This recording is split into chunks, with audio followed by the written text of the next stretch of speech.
Bismillahirrahmanirrahim. Assalamualaikum warahmatullahi wabarakatuh. Alhamdulillahirrabbilalamin. Ananda sekalian, bertemu lagi di hari Kamis, harinya Bahasa Indonesia. Bahasa Indonesia itu mudah dipahami dan mudah dipelajari. Alhamdulillah, pada pertemuan ke-11 ini kita sama-sama akan belajar tentang unsur-unsur pembangun cerpen. Nah, kalau kemarin kita sudah menyelesaikan 2 KD, yaitu tentang eh, laporan percobaan, kemudian juga pidato persuasif, dan hari ini kita akan belajar tentang unsur-unsur pembangun cerpen ataupun belajar tentang unsur intrinsik cerpen. Nah, sebelum kita mulai, mari kita sama-sama siapkan diri kita dengan sama-sama berdoa, memohon agar ilmu yang Allah berikan, yang Allah sediakan, dapat dihadirkan di hati-hati Ananda. Berdoa mulai. A'udzubillahiminasyaitonirrajim. Bismillahirrahmanirrahim. Rabbi jidni ilman warzuqni fahman. Ya, Alhamdulillah Ananda sekalian, mudah-mudahan Ananda tetap bersabar, kemudian tetap belajar dalam kondisi terbaik, dalam kondisi positif, dan juga dalam kondisi aktif.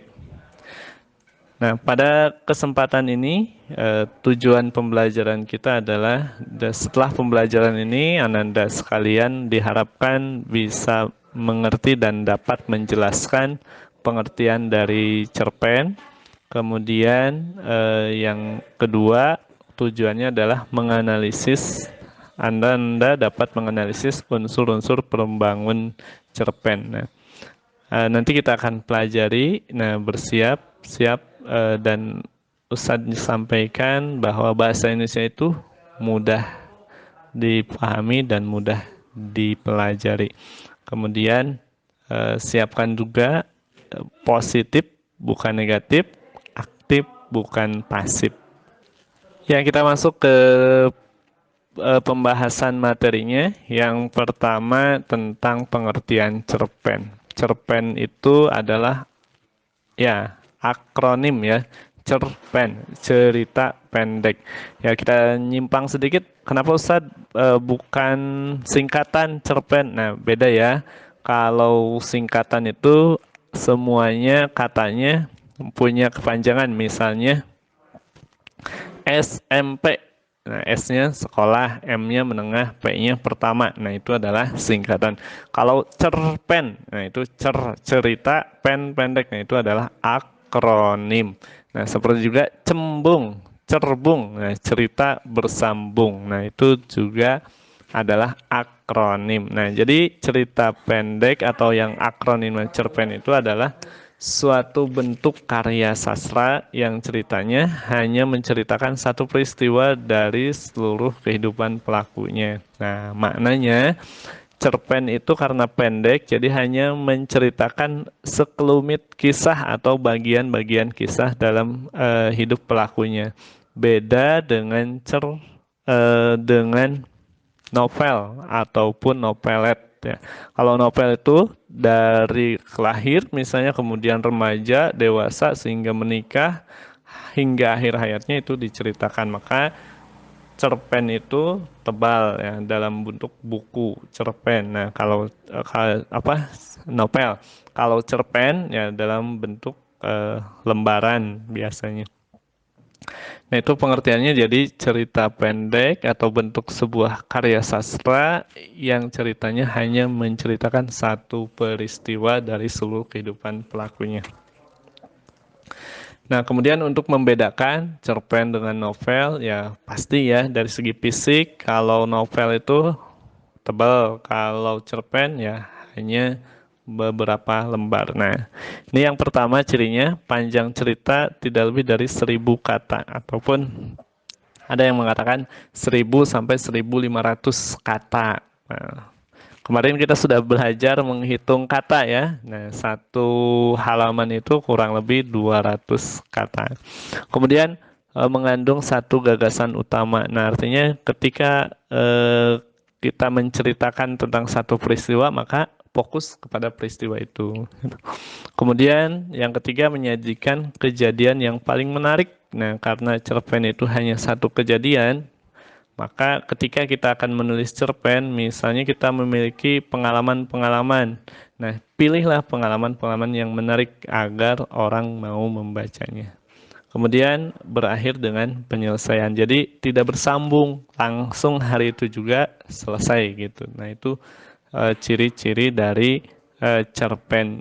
Ustadz ulang lagi, panjang ceritanya kurang lebih 1000 sampai 1500, mengandung satu gagasan utama, menyajikan kejadian yang paling menarik, kemudian berakhir dengan penyelesaian, atau bisa ditambahkan bisa dibaca sekali duduk, dan juga lembarannya 3 sampai 5 lembar. Nah, anak-anak sekalian, untuk lebih mengenal cerpen, kita urai dulu nih, cerpen itu asalnya dari mana. Nah, jadi karya sastra itu ada dua, ada prosa, ada puisi. Nah, jadi kemudian puisi, udah tahu kan, ada puisi lama, puisi baru, pantun, nagurindam. Nah, itu bagian dari puisi. Nah, mungkin udah disampaikan di kelas 7 dan 8. Nah, sekarang kita ke cerpen. Nah, cerpen itu merupakan karya sastra yang berbentuk prosa dan cerpen. Nah, prosa itu dibagi dua, ada cerpen, ada novel, bahkan nanti ada novelet ya. Nah, kemudian cerpen itu ciri-cirinya sudah tadi sampaikan. Nah, begitu. Jadi kalau karya sastra itu prosa, puisi. Kemudian prosa dibagi dua, cerpen dan novel. Nah, kemudian untuk tujuan yang kedua yaitu bisa menganalisis unsur-unsur intrinsiknya. Nah, unsur-unsur prosa tersebut ada dua unsur pembangunnya, ada unsur luar, ada unsur dalam. Nah, unsur innya itu pembangun dari dalamnya, yaitu ada tema, kemudian latar atau setting, alur, amanat, tokoh dan penokohan, kemudian sudut pandang dan gaya bahasa. Nah, sedangkan kalau ekstrinsiknya itu adalah nilai-nilai yang tidak tertulis tetapi tercantum dalam karya sastra tersebut. Misalnya nilai-nilai. Nah, kemudian latar belakang kehidupan pengarang, kemudian situasi sosial ketika cerita itu diciptakan. Nah, misalnya ketika ceritanya, ini kita bahas satu-satu yang ekstrinsik, ini biasanya yang tidak tertulis, nilai-nilai. Nah, orang yang berlatar belakang misalnya religius dengan orang yang berlatar nasionalis misalnya, maka nilai-nilai yang tercantum di dalam karyanya itu berbeda. Kalau yang religius pasti nilai-nilai religinya dapat. Kalau yang nasionalis pasti orang-orang nasional. Yang dimaksud dengan nilai-nilai itu nilai-nilai itu ataupun misalnya orang yang sangat concern di pencegahan ataupun melestarikan lingkungan, pasti setiap karya diwarnai dengan hal itu. Kemudian latar belakangnya pasti beda, latar belakang orang yang berpendidikan misalnya dengan yang tidak berpendidikan, atau S1 dengan S2 itu juga beda. Dan situasi sosialnya, situasi sosial itu bisa dilihat dari karya sastranya. Misalnya ketika dia mau menempuh satu tujuan, ada yang memakai kendaraan bermotor, ada yang memakai mobil. Nah, itu juga akan berbeda. Nah, itu yang dimaksud dengan pembangun ekstrinsik. Jadi nilai-nilai yang diciptakan ketika ya nilai-nilai, latar belakang, dan situasi sosial. Nah, nanti kita akan bahas lebih lanjut tentang tema, apa itu tema, latar. Nah, ya anak-anak sekalian, kita lanjutkan dengan unsur intrinsik cerpen. Nah, yang tadi yang pertama tema. Tema itu apa? Ya, unsur intrinsik itu adalah unsur-unsur pembangun cerpen itu sendiri. Ya, yang pertama adalah tema. Tema adalah pokok pembicaraan yang mendasari cerita. Ya, temanya bisa jadi persahabatan, kehidupan sosial, lingkungan hidup, agama, ataupun nasionalisme. Itu bisa menjadi tema dari sebuah cerpen. Kemudian yang kedua adalah plot ataupun alur. Nah, alur ini adalah rangkaian peristiwa demi peristiwa dalam sebuah cerpen atau rangkaian peristiwa yang sambung menyambung dalam sebuah cerpen berdasarkan logika sebab akibat. Artinya, kenapa ini menangis? Nah, pasti ada sebabnya. Kemudian ada akibatnya. Nah, itu adalah plot. Jadi plot itu berdasarkan logika dan sebab akibat. Maka nanti kita akan bahas lebih jauh.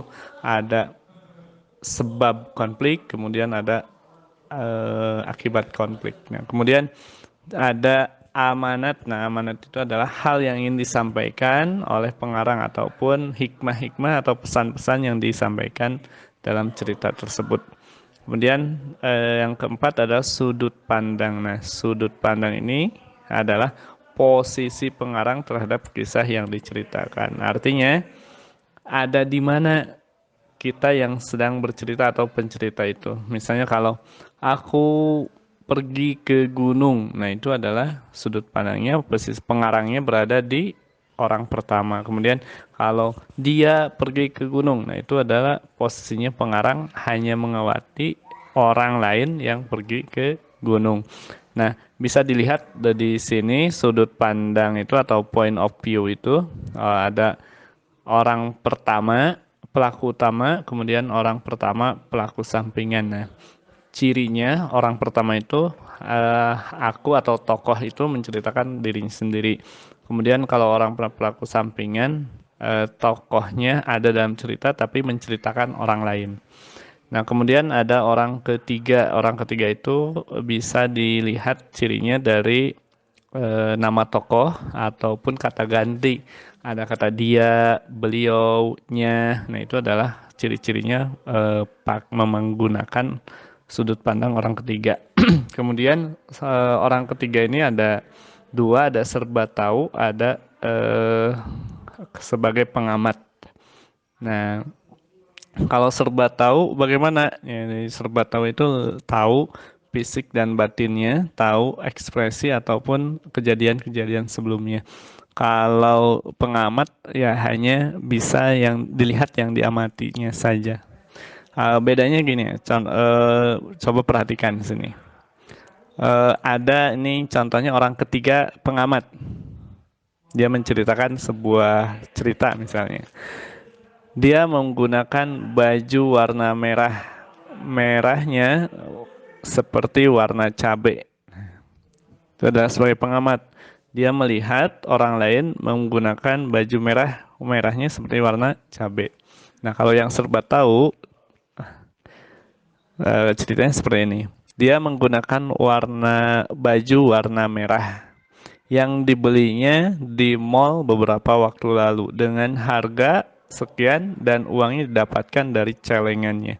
Dia sangat senang dengan menggunakan baju itu. Nah, jadi ada hal-hal yang lain yang diketahui selain yang dilihatnya. Jadi dia tahu di mana belinya, kemudian uangnya dari mana, tahu perasaannya. Nah, itu adalah serba tahu.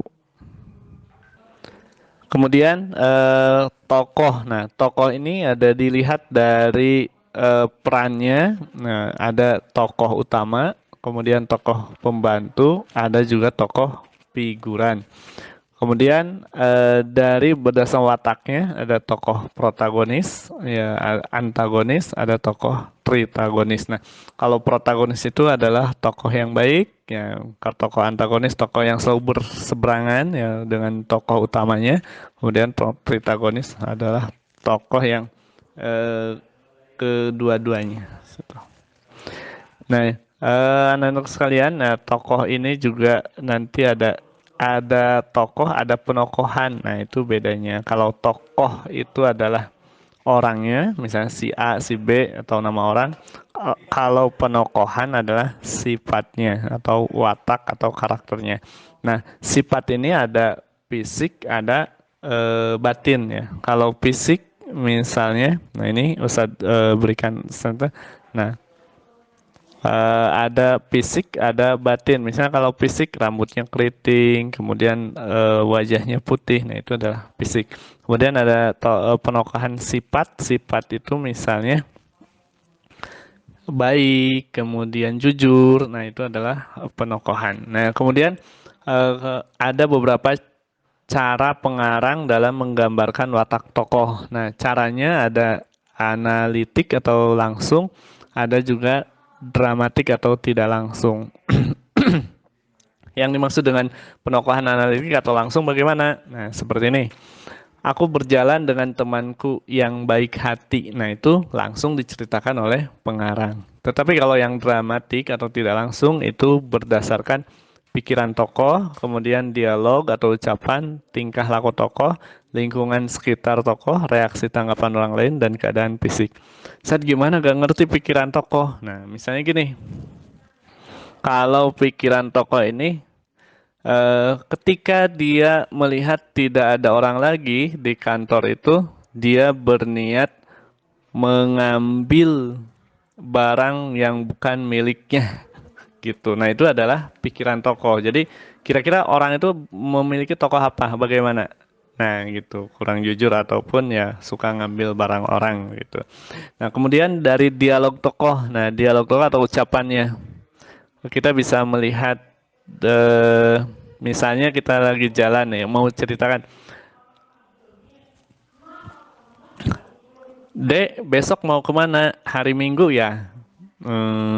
Enggak, saya mau di rumah saja, mau membantu ibu mencuci pakaian. Nah, itu bisa dilihat tokohnya, kira-kira tokohnya berkarakter ya baik gitu, rajin. Nah, gitu itu dari dialog atau ucapan tokohnya. Ataupun dari tingkah laku tokoh bisa dilihat seperti ini. Ketika dia pulang sekolah, dilemparnya tas ke atas sofa dan dibiarkan sepatu begitu saja di teras. Dia langsung menuju kamar dan dia langsung tiduran. Nah, kira-kira tokoh tersebut memiliki karakter seperti apa? Ya, misalnya tidak apa artinya? Ya kurang baik ya. Ya, tidak rapi, nah bisa itu. Ataupun seperti ini, ketika dia melihat anak kucing yang berdiri di atas got, dia langsung mengambilnya dan membawanya ke rumah dan memberikannya susu yang hangat. Nah, karakternya gimana? Nah, karakter orang itu baik. Tahu dari mana? Dari tingkah laku tokoh yang mengambil anak kucing kemudian memberinya susu hangat. Ataupun bisa jadi gini, ketika dia melihat anak kucing yang sedang ada duduk di dekat kolam, dia me- mendorongnya sehingga anak kucing itu tercebur ke kolam. Nah, itu juga karakternya bisa dilihat dari tingkah lakunya. Kemudian lingkungan sekitar tokoh. Nah, lingkungan sekitar tokoh itu bisa kita lihat lingkungan kalau di lingkungan santri misalnya, nah biasanya karakternya gimana? Atau di lingkungan terminal misalnya bagaimana? Di lingkungan supir bagaimana tokohnya? Kemudian reaksi atau tanggapan tokoh lain yaitu hampir sama dengan tingkah laku, kemudian keadaan fisik tokoh. Nah, keadaan fisik tokoh itu bisa dilihat ya tadi yang bisa dilangsungkan, tetapi dia lebih dramatik artinya dengan tersengau-sengau dia berbicara dengan tidak fasih, misalnya dia berbicara, nah berarti keadaan fisik tokoh itu ya mengalami hal-hal yang tidak ataupun dengan teronta-ronta, nah seperti itu. Nah jadi Ustadz ulangi bahwa untuk mengetahui penokohan itu ada analitik, langsung ada dramatik. Nah dramatik ada pikiran tokoh, dialog ucapan tokoh, tingkah laku tokoh, lingkungan sekitar, reaksi dan tanggapan tokoh, dan keadaan fisik. Kemudian gaya bahasa pengarang. Nah, gaya bahasa pengarang itu adalah cara pengarang mengungkapkan cerita melalui bahasa yang digunakan. Jadi setiap orang memiliki bahasa yang masing-masing ya. Misalnya ini penulis-penulis yang terkenal yang atau zaman dulu ada Ahmad Tohari. Dia banyak menggunakan kalimat-kalimat yang indah dan kuat untuk mendeskripsikan latar dan ceritanya. Ada juga Kunto Wijoyo banyak menggunakan idiom Jawa dan ceritanya. Idiom itu adalah ungkapan. Misalnya ketika ingin mengungkapkan seorang pencuri, maka diperhalus supaya enak didengar, si tangan panjang misalnya seperti itu. Ataupun ketika mau menyampaikan uh, orang yang sombong disebut kepala besar. Nah, itu adalah gaya bahasa. Nah, gaya bahasa ini ada idiom atau ungkapan, ada juga pantun, ada juga gaya bahasa ataupun majas. Nah, biasanya yang banyak digunakan dalam sebuah cerpen adalah idiom dan majas. Nah, jadi apa yang gaya bahasa itu? Gaya bahasa itu majas. Jadi untuk memperhalus dan memperindah eh, cerpen. Jadi biar tidak bosan orang membaca cerpennya. Ada kata-kata yang bisa dia ingat ketika membaca cerpen. Ketika air membasahi bumi.